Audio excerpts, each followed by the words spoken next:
کہتے ہیں کہ آج کل کے ماڈرن دور میں اگر ایک شخص کمرے میں بالکل تنہا بیٹھا ہے تو وہ اصل میں تنہا نہیں ہے، بلکہ اس کے ساتھ ایک ایسی طاقت بھی اسی کمرے میں موجود ہے جو اس کے کھانے پینے اور سونے کے ساتھ ساتھ ہر حرکت پر نظر رکھ رہی ہے۔ نہ صرف وہ اس کی حرکتوں پر نظر رکھ رہی ہے بلکہ وہ طاقت اس شخص سے کئی کام بھی کرواتی ہے۔ مزے کی بات یہ ہے کہ اس انویزیبل پاور کو وہ شخص خود اپنے ساتھ لایا ہے، اور وہ کوئی اور نہیں بلکہ اس کا اپنا اسمارٹ فون ہے۔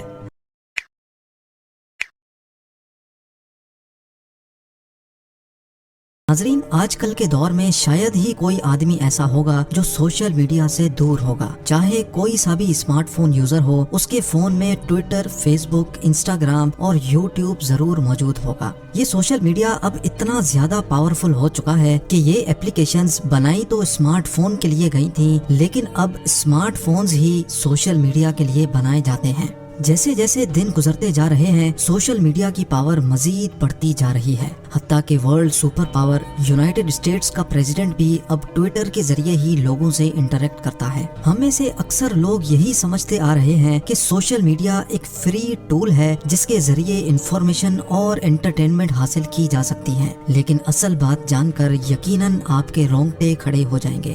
ہم انسان تو سوشل میڈیا کو ان کے نام سے جانتے ہیں، لیکن کیا آپ کو معلوم ہے کہ یہ ایپلیکیشن آپ کو آپ کے نام سے نہیں بلکہ ایک یونیک نمبر سے جانتی ہے؟ ان کے لیے ہر انسان کی پہچان ایک نمبر سے رکھی گئی ہے جس کو اکثر آئی ڈی بھی کہا جاتا ہے۔ جیسے کسی جیل میں قیدیوں کو ایک نمبر سے پکارا جاتا ہے، ویسے ہی سوشل میڈیا بھی ایک جیل کی مانند ہے جس میں ہر یوزر کو ایک یونیک آئی ڈی سے پہچانا جاتا ہے۔ اور حیرت انگیز طور پہ ایک انسان اپنے آپ کو خود اتنا نہیں جانتا جتنا سوشل میڈیا ایپ اس کو جانتی ہے۔ ان اپلیکیشنز کو استعمال کرنا بالکل مفت کیوں رکھا گیا ہے؟ ہر یوزر کا ڈیٹا کیسے استعمال کیا جا رہا ہے اور اس ڈیٹا کے ذریعے کیسے ملٹی بلین ڈالرز بنائے جا رہے ہیں؟ کیسے سوشل میڈیا کے پیچھے موجود روبوٹس انسان کے ایموشنز کو استعمال کر رہے ہیں، اور کیسے اب یہ چیز اتنی زیادہ آؤٹ آف کنٹرول ہو گئی ہے کہ ان کو بنانے والے انجینئرز بھی اب اس کو روک نہیں سکتے۔ یہ سب اور اس سے بھی زیادہ آپ جان سکیں گے آج کی اس ویڈیو میں۔ نمبر 1، سب سے پہلے ہم یہ جانتے ہیں کہ سوشل میڈیا ایپلیکیشنز اتنی ایڈکٹیو کیسے بنائی جاتی ہیں۔ ان کمپنیز کی بیک بون ایسے لوگ ہوتے ہیں جو لوگوں کی اٹینشن اپنی طرف ڈائیورٹ کرنے کے ماہر ہوتے ہیں، اور ان کو اٹینشن انجینئرز بھی کہا جاتا ہے۔ یہ وہی اٹینشن انجینئرز ہوتے ہیں جو کیسینوز میں مختلف گیمز ڈیزائن کرتے ہیں۔ یہ انجینئرز انسانی دماغ سے کھیل کر ایک ایسا ڈیزائن تیار کرتے ہیں جس کو ایک بار استعمال کرتے ہی انسان کو اس کی عادت یا ایڈکشن ہونے لگتی ہے۔ یعنی ان کا ٹارگٹ ہوتا ہے کہ کچھ بھی کرنا ہے لیکن وزٹر کو ایپلیکیشن بند نہیں کرنے دینی۔ انسانی فطرت ہے کہ جب بھی کوئی ہماری تعریف کرتا ہے تو ہمیں بہت اچھا لگتا ہے۔ انسان کی اسی فطرت کا فائدہ اٹھا کر سوشل میڈیا پر لائک، ہارٹ یا تھمز اپ کا آپشن دیا گیا ہے۔ جب بھی ہم اپنی پکچر کسی سوشل میڈیا پلیٹ فارم پر اپلوڈ کرتے ہیں تو اپنی تعریف دیکھنے کے لیے یا پھر اپنی فوٹو پر لوگوں کا ریئیکشن دیکھنے کے لیے ہم بار بار فون کو اٹھا کر دیکھتے ہیں۔ اگر نہیں دیکھتے تو ہمیں یہ میسج کر کے بار بار اکسایا جاتا ہے کہ کسی نے آپ کی فوٹو کو لائک کیا ہے۔ یعنی جب ہم اپنے فون سے تھوڑا دور ہونا چاہتے ہیں تو ہمیں ایک خاص پلان کے تحت واپس اس کو اٹھانے پر اکسایا جاتا ہے۔ لیکن کیا آپ نے کبھی یہ بات نوٹس کی ہے کہ کیونکہ انسان کو اپنی برائی سننا بالکل بھی پسند نہیں ہے، اسی وجہ سے آپ کو کئی سوشل میڈیا پلیٹ فارم پر ڈس لائک یا پھر ہیٹ کرنے کا آپشن ہی نہیں ملے گا۔ جب ہم سوشل میڈیا پلیٹ فارمز استعمال کر رہے ہوتے ہیں تو ہمیں اس بات کا ذرہ برابر بھی علم نہیں ہوتا کہ ہمیں ایک پلان کے تحت پروگرام کیا جا رہا ہے۔ ہمارے نہ چاہتے ہوئے بھی ہمیں ہمارے انٹرسٹ کی ویڈیوز، فوٹوز اور ایونٹس دکھائے جاتے ہیں۔ یہ پوری کوشش کی جاتی ہے کہ ہم بس اسکرول کرتے جائیں اور ویڈیوز دیکھتے جائیں۔ اس کے ساتھ ساتھ انسان کی نیچر یہ بھی ہے کہ وہ ہمیشہ خود کو دوسرے سے کمپیئر کرتا ہے اور خود کو زیادہ اچھا بنانے کی کوشش بھی کرتا ہے۔ اسی وجہ سے خود کو مزید اسٹائلش دکھانے کے لیے سوشل میڈیا پر فوٹو فلٹرز انٹروڈیوس کروائے گئے۔ یعنی ریئل ورلڈ میں چاہے کوئی کیسا بھی ہو، سوشل میڈیا پر بے انتہا خوش دکھنا چاہیے۔ جب ہمارے فرینڈز ہماری لائف کا صرف وہی حصہ دیکھتے ہیں جس کو ہم نے فلٹرز لگا لگا کر اٹریکٹیو بنایا ہوتا ہے، تو وہ لوگ بھی اپنی تعریف سننے کے لیے ہم سے بھی زیادہ اٹریکٹیو فوٹو لگانے کی کوشش کرتے ہیں۔ بات اب یہاں تک پہنچ چکی ہے کہ ہم صرف اپنی فوٹو یا ویڈیو پر لائکس پانے کے لیے ایسے ایکشنز کرتے ہیں جو ہم اپنی ریئل لائف میں کرنا افورڈ بھی نہیں کر سکتے، اور یہ سب کوئی اتفاق نہیں بلکہ یہ ایک پلانڈ پروگرام ہے جو ہم سے کروایا جا رہا ہے۔ اب یہاں ایک سوال اٹھتا ہے کہ اگر ایسا ہوتا بھی ہے تو اس سے کیا فرق پڑتا ہے؟ آخرکار ہمارا اچھا ٹائم پاس ہو جاتا ہے۔ بالکل صحیح، واقعی سوشل میڈیا اچھا ٹائم پاس کرواتا ہے، لیکن آپ کو یہ جان کر حیرت ہوگی کہ ان کا مقصد بھی یہی ہے کہ آپ کا اچھا ٹائم پاس ہوتا رہے اور آپ بار بار ان کے پلیٹ فارم کو وزٹ کرتے رہیں۔ لیکن اس ٹائم پاس کے بارے میں میڈیکل سائنس کیا بولتی ہے، یہ جان کر جیسے مجھے شوق لگا تھا ویسے آپ بھی حیران رہ جائیں گے۔ ایکسپرٹس کا ماننا ہے کہ جب ہم کوئی ویڈیو یا فوٹو اپلوڈ کرتے ہیں تو ہمارا دماغ اپنی تعریف دیکھنے کے لیے ہمیں بار بار فون چیک کرنے پر مجبور کرتا ہے، اور جیسے ہی ہمیں وہ خاص چیز مل جاتی ہے جس کا ہم انتظار کر رہے ہوتے ہیں تو ہمارے دماغ میں ایک خاص کیمیکل ریلیز ہوتا ہے جس کو ڈوپامین کہا جاتا ہے۔ جیسے ہی برین میں ڈوپامین ریلیز ہوتا ہے تو ہمیں خوشی ہوتی ہے اور ہم ریلیکس ہو جاتے ہیں۔ میڈیکل سائنس کا ماننا ہے کہ سوشل میڈیا دیکھنے سے جو ڈوپامین ریلیز ہوتا ہے اس کی کوانٹٹی اتنی ہی ہوتی ہے جتنی کوکین استعمال کرنے سے ریلیز ہوتی ہے۔ جب ڈوپامین ہماری باڈی میں اسپائک کرتا ہے تو اس وقت ہم بہت خوش ہوتے ہیں، لیکن جیسے ہی اس کی کوانٹٹی واپس نارمل ہو جاتی ہے تو ہمیں دوبارہ سے اس کی طلب ہونے لگتی ہے۔ لیکن دوبارہ ڈوپامین ملنے کا ٹریگر ہمارے پاس نہیں ہے، بلکہ یہ ٹریگر سوشل میڈیا کے پیچھے بیٹھے روبوٹس کے پاس ہوتا ہے۔ یہ روبوٹ ڈیسائیڈ کرتا ہے کہ ہماری فوٹو کب تک لوگوں کی فیڈ پر دکھانی ہے۔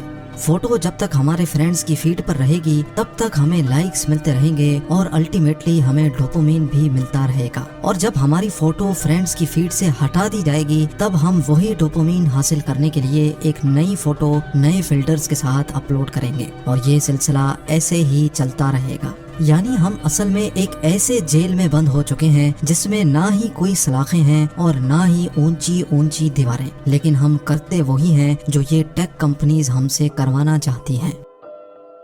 نمبر 2، لیکن یہ ٹیک کمپنیز ایسا کرتی کیوں ہیں؟ آخر ان کا یہ سب کرنے کا مقصد کیا ہوتا ہے، اور سوشل میڈیا استعمال کرنے کی یہ ساری سروسز فری کیوں ہوتی ہیں؟ سب سے پہلے تو آپ یہ سمجھ لیں کہ اگر آپ کوئی ایسی پروڈکٹ خرید رہے ہیں جس کی کوئی قیمت ہی نہیں ہے تو جان لیں کہ ادھر آپ خود ایک پروڈکٹ ہیں، یعنی آپ کو ہی بیچا جا رہا ہے۔ جی ہاں، فرض کر لیں کہ ایک گروسری اسٹور کے باہر لکھا ہے گیٹ فری چاکلیٹ۔ جب آپ فری چاکلیٹ لینے اسٹور میں انٹر ہوتے ہیں تو اس سے ان کو 2 قسم کے فائدے ہوتے ہیں۔ ایک تو یہ کہ جب دوسرے لوگ دیکھیں گے کہ اسٹور میں رش لگا ہوا ہے تو انسانی فطرت ہے کہ ان کا بھی وہاں جانے کو دل کرتا ہے۔ جتنے زیادہ لوگ اسٹور میں انٹر ہوتے ہیں اتنی ہی زیادہ اسٹور کی سیل بڑھنے کا چانس بھی ہوتا ہے۔ اور دوسرا فائدہ ان کو یہ ہوتا ہے کہ جب آپ اپنا فری چاکلیٹ مانگیں گے تو آپ کو یا تو کوئی فارم فل کرنا ہوگا یا پھر کم سے کم بھی وہ آپ سے آپ کا سیل فون نمبر مانگیں گے، یعنی وہ صرف ایک چاکلیٹ کے بدلے آپ سے آپ کا ڈیٹا لے لیتے ہیں۔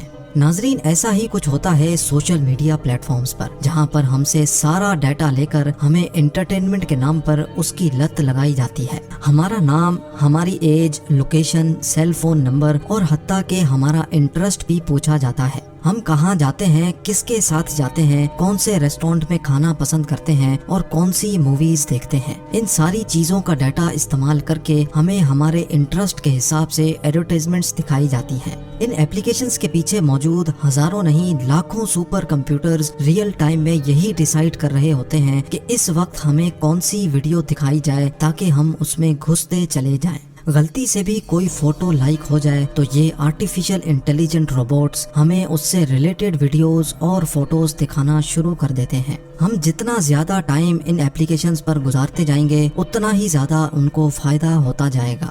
نمبر 3، ایک نئی بیماری۔ میڈیکل ایکسپرٹس نے پچھلے کئی سالوں میں ایک عجیب سی بیماری نوٹس کی ہے اور اس بیماری کو سوشل میڈیا ڈپریشن کا نام دیا گیا ہے۔